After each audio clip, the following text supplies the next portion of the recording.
এ ভাই। জি ভাই।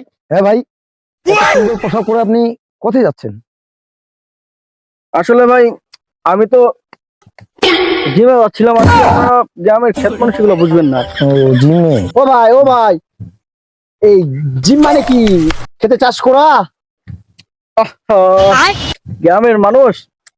আরে ভাই আমি শরীর বানাতে যাচ্ছিলাম আর কি। ভাইস্তা, শরীর বানাতে গেলে ধান চাষ করে নিয়ে আসো। ভাইস্তা, মাংস বানাতে গেলে খেতে কামলা। ঠিক কইছো। আরে দেখো। আরে দেখো, হ্যাঁ। এদের জিমের থেকে হুম। আমাদের ক্ষেতের কুড়ালি ভালো। ভালো। হ্যাঁ। আরে এসব গ্রামের মানুষ আর পারলাম না।